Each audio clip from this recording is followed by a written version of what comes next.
Namo Buddhaya, welcome and welcome back to another video. We've all heard these words more than 1,000,000 times in our life, and that is to let go of the attachments, and then we will be happy. But saying this is easy, but doing this practically, it is really, really difficult. So let's discuss about what it truly means to let go of the attachments and how to approach it in the correct way. Oftenly, the common perspective of letting go of the attachment is that people think that we have to let go of the things that we are being attached to.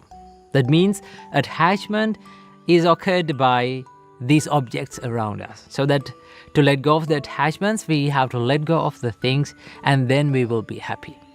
Now, I have heard these people say that, even the Buddha said that let go of everything and then you will be happy. But Buddha never said to let go of the things or let go of the things that you are being attached to. And also, the Buddha never said that you have to be attached to the things around you. What Buddha said is that understand and realize that one day you have to let go of the things that are around you. And also one day you'll have to be separated from the things and from the people that you love and like one day. And realize this and live with them. While living with them, you have to realize that one day this is the reality of my life, that I will have to be separated from them. These things are subjected to change. And that is the true understanding about letting go of the attachments. One of the misconceptions about attachment is that people think, attachment is an object. So that to let go of the attachment, we have to let go of that object. But this is not correct, because if we have to let go of the attachment and if we have to let go of the things that we have been attached to, then we will never be able to let go of these attachments. Why? Because as human beings, when we come to this world, there are so many things that are around us. There are so many things that we use, right? So if we had to let go of the things, then we will never be able to do that. Because even the body that we use is an object. Right? This is not something that we truly own. So if we have to let go of the things, then we have to let go of even our body. But we can't do that in reality. So that understand, the attachment is not an object. Attachment is more of a mind-related thing. Just look at these words from the Buddha. The Buddha said, "They are not sensual pleasures, the pretty things in the world. A person's sensual pleasure is lustful intention. The pretty things remain just as they are in the world, but the wise remove the desire for them." So what Buddha says is, just let the pretty things in the world stay in the same way. And you let go of the desire to wanting to them to be in the way that you want. Wanting things to be permanent is what we have to let go. How we should do that? We should understand that everything is subjected to change. Everything is subjected to impermanence, where we expect things to be permanent, and that is what makes us suffering. So then one can ask, if we let go of the desire, will we be able to enjoy the things? Now, here's the thing. The Buddhist understanding about desire is that it is the mental attachment. And thinking that these are mine, these are myself, this is me. It's like dragging a cow from its rope around its neck. Like the cow pulls to his side and we pull to our side. And what happens to us is that our hands get hurt. The reason why our hands get hurt is not because the cow is pulling to his side. The reason why our hand gets hurt is we are gripping the rope so tightly. And we are not ready to let go. And at first, letting go of the rope seems scary. Why? Because we think that we might lose the cow. The cow might run away. But in reality, if we simply let go, yes, the cow may run for a distance, but it will always come back. That's the nature. Even in the life, letting go of the attachments seems scary at first. But when we realize that in this life we have gained nothing and we have lost nothing, it is very, very easy to let go. The reality is that in life, we are not owners of anything. We came to this life owning nothing, and we are living this life owning nothing. So in this little time, we are just using these things around us. So we are not true owners, or we haven't gained anything. So if we haven't gained anything, what we have lost? So how can we train our minds to let go of the attachments? What we should practice? Now, the first step of letting go is to understand the true nature of life. What is the true nature of life? That everything, every experience, every feeling, everyone in our life is subjected to this inherent nature of change. We are constantly changing, right here, even right now. When you understand this, you understand that life is nothing but a bunch of changes.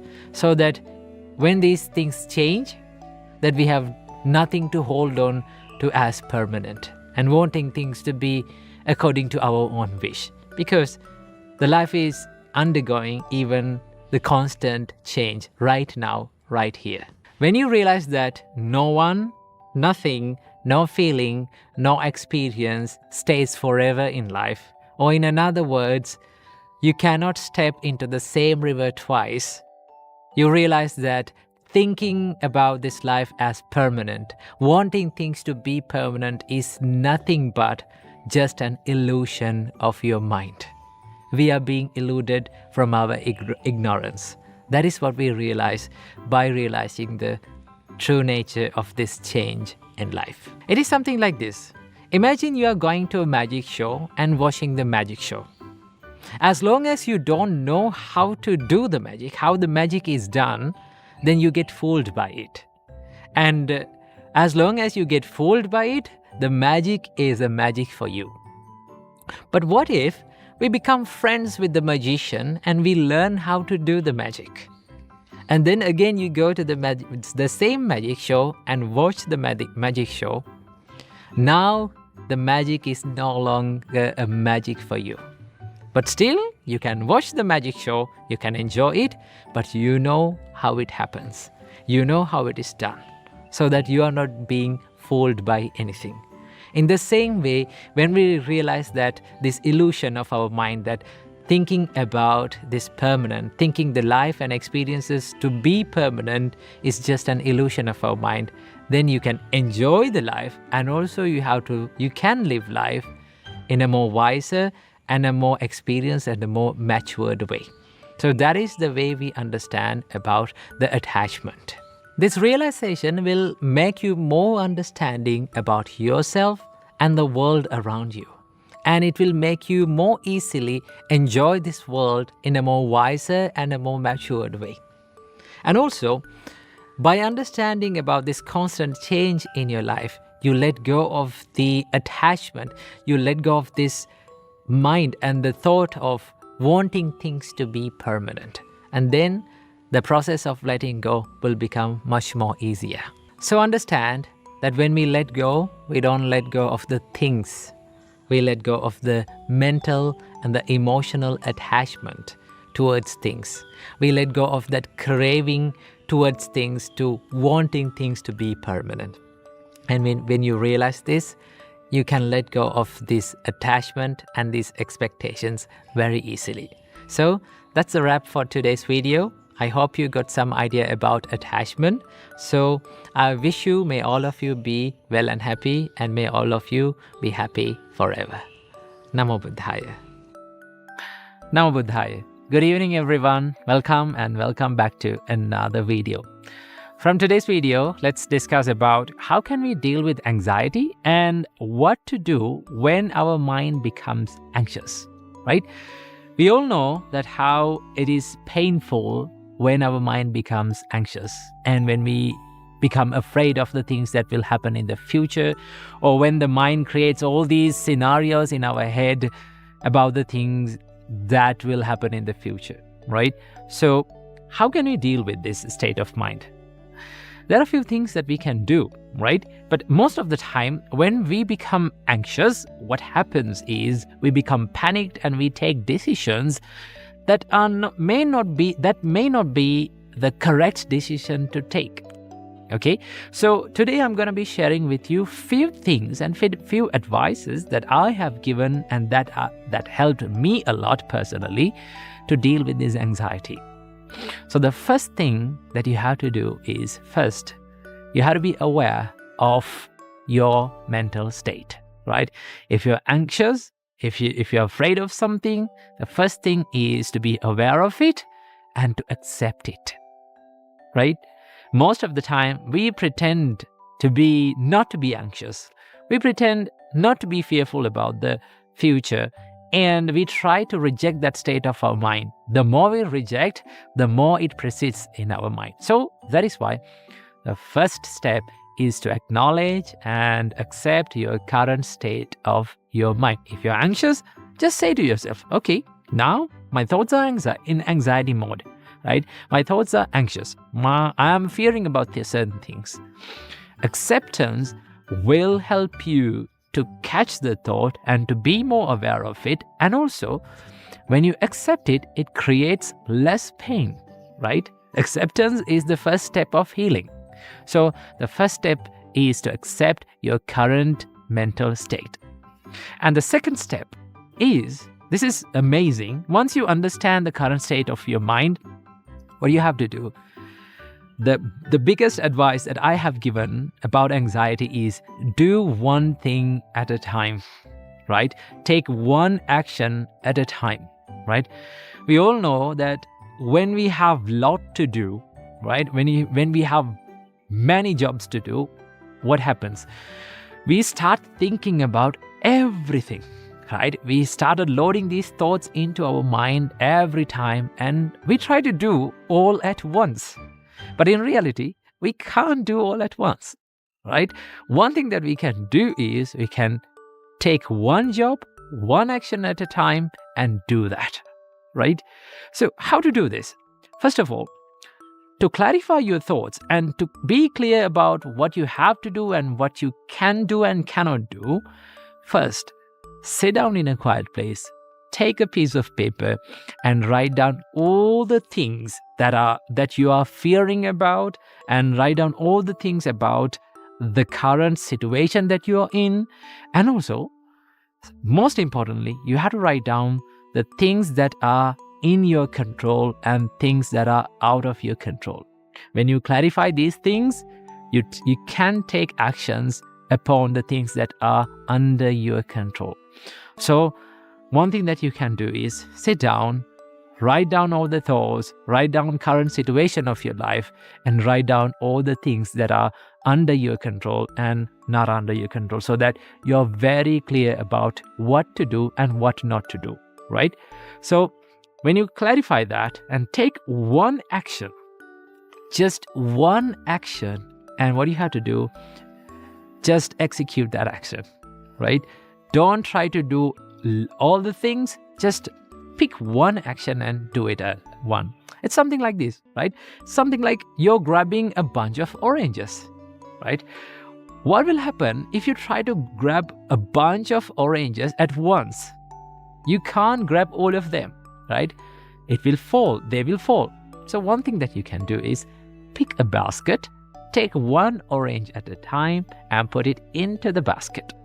In that way, you can grab many oranges. In the same way, when you clarify your thoughts and take one action at a time and execute it, then it will be clear in your mind and it will ease up your mental state.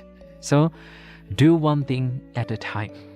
And the third step is to do it slowly and deliberately, right?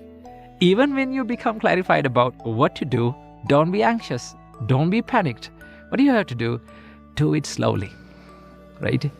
One thing that a lot of meditation masters teach is that when you're anxious, do something slowly, right? Slow down. When your body becomes slowed down, your mind become slow down. That's the connection between the body and our mind. When our mind is slow, our body is slow. When our body is slow, our mind is slow. So do things, take that action and do it slowly and deliberately. Do it with proper consciousness, proper awareness, and proper mindfulness. That's so that you feel what you're doing. Then you understand what you're doing, right? So in that way, you can ease up this anxiety. And the last thing that you have to do is do it completely, right? Complete the action. When we are anxious about certain things, what we do, we don't complete that action, right? We just hang over that problem or that task, and we don't complete it, right? One thing that you have to do is do it completely, right? Complete your action, do it slowly, deliberately, and finally complete that action so that step is finished, right? And then once you complete that action, what do you have to do? Take the next step and do it slowly, deliberately, and completely. In that way, you can clarify what you have to do, and also you will get a good time to take good decisions. So this is a little way and a tiny practice that you can add to your life to ease up your pain of anxiety. And whenever you are anxious about certain things, try this and it will ease up your pain of anxiety. So keep this little advice in your mind and be happy. Namo Buddhaya. Namo Buddhaya. Good morning, everyone. Welcome back to another video. From today's video, let's discuss about the problem of feeling worthless, right? Sometimes no matter how good we are, sometimes how good other people to us are, we feel worthless about ourselves, right? We feel that we don't have any value, right? My life, there is no value in my life. Why am I living? Have you ever felt like this? Now, this has been a big problem for me before becoming a monk, right? Before becoming a monk, we have to undergo a training period of like 1.5 years, right? I will tell you about my story. So I was staying in this monastery, and I had to learn how to become a monk, and we were practicing and everything. But since even though everything is good, everything around me is good, right? Everyone around me is good. And also, even though I am doing good, that still I feel like, why am I living in this life, right? My life, there is no value in my life. Everything that I do, I fail. Sometimes I fail in my life. But when you fail like that, you think like, oh, I'm a failure, right? I don't have any value in my life. And that is not the reality, right? That when it comes to reality, that is not true. But still, mind is very good at distorting the reality and creating these scenarios in our mind to say to our life that you're worthless, right? You have no value. There is no value in your life, right? You're not good enough. So how can we deal with this? So I will tell you how I got the help from the spiritual companions and the monks and my teacher. So one time I was so upset of the things that I'm doing, and also everything that I have been doing went wrong, right? It wasn't successful. I was meditating, I was helping the monk, but sometimes I made mistakes, and I was worrying about these mistakes. No one complained about me. No one said nothing bad about me, but still my heart says to me that you're not good enough. You're a failure, right? So I was so upset. And now when you're in upset mindset, what is the first thing that comes out of you? It's your facial expressions, right? Someone can say your face is a reflection of your mind state. Okay, so I was upset, and one of the monks who was residing in that monastery noticed me that I'm upset. So he came up to me and said, tell me, what's bothering you? Is there anything that is bothering in your mind? You can say it to me. Let's discuss. So the first reaction, as usual, when someone asks from us, how are you? Or is there any problem in you? What we say? We say that, okay, I'm fine, right? There's no problem. But he understood my mental state and told me, tell me the truth. I'm here to help you. We can discuss so that we can sort out the problem. So I told this condition of my mind, mental state of my mind, that I am feeling worthless. I am feeling that I am a failure. And then he said, okay, you're feeling worthless. Let's say you're feeling worthless and you're feeling that you don't have any value in your life. But now I need you to check the reality. What are you doing right now? You're meditating, you're helping the monks, and you're doing all the chores, and you're still feeling worthless? Is that the reality? One thing that he said is, check the reality, right? Check what is real. Because mind is pretty good at creating all the worst case scenarios and all the pessimistic thoughts in our mind. Because it's a thought pattern, right?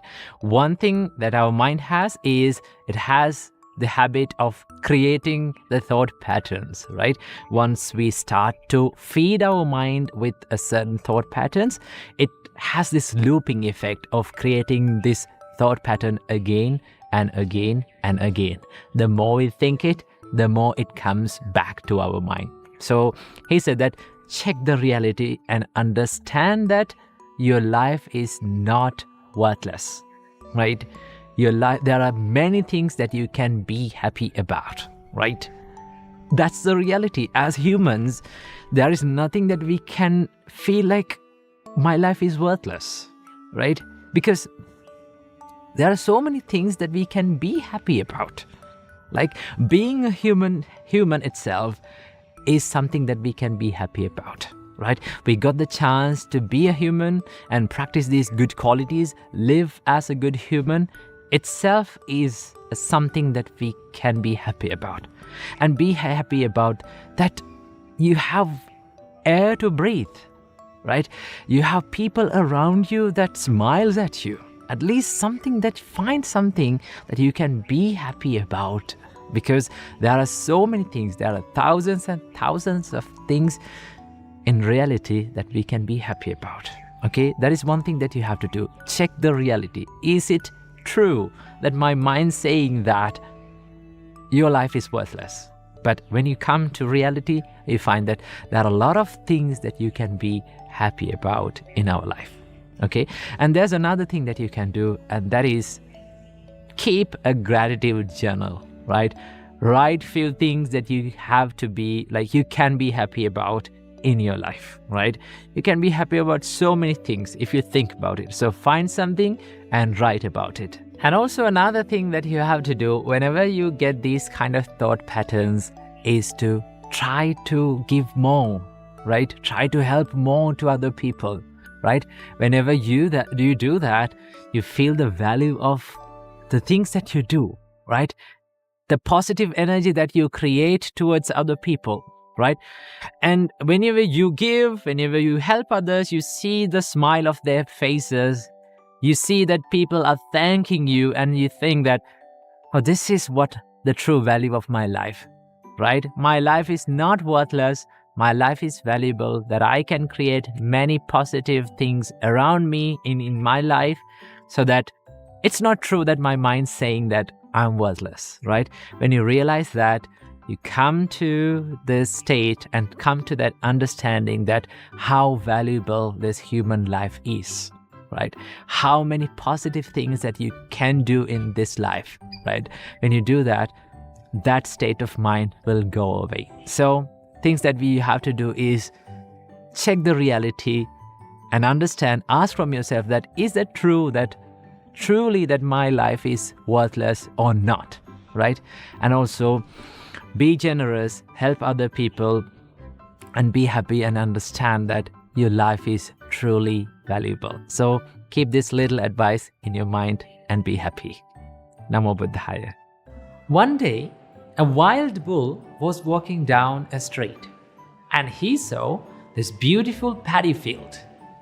And the bull was thinking, wow, what a beautiful paddy field. I need to eat some paddy. So what he did was, he jumped to the paddy field and started eating paddy. But there was this farmer who was so mindful watching the paddy field, and he saw the bull was eating paddy.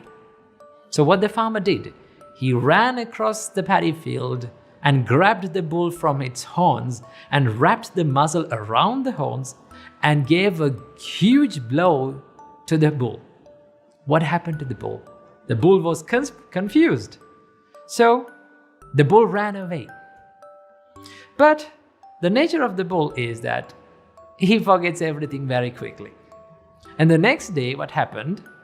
The bull was walking down the same street and saw the paddy field, jumped to the paddy field and started eating paddy again. But there was this mindful farmer who was watching the paddy field. He gave a sound beating on that day as well. So this happened for a little while. But there came one day that the bull was thinking, okay, today I don't want to jump into the paddy field. Why? Because I always get beaten up by this guy.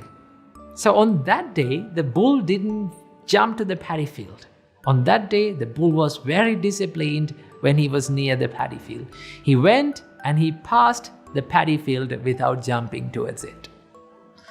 So the Buddha used this wonderful story and metaphor to give us a beautiful message.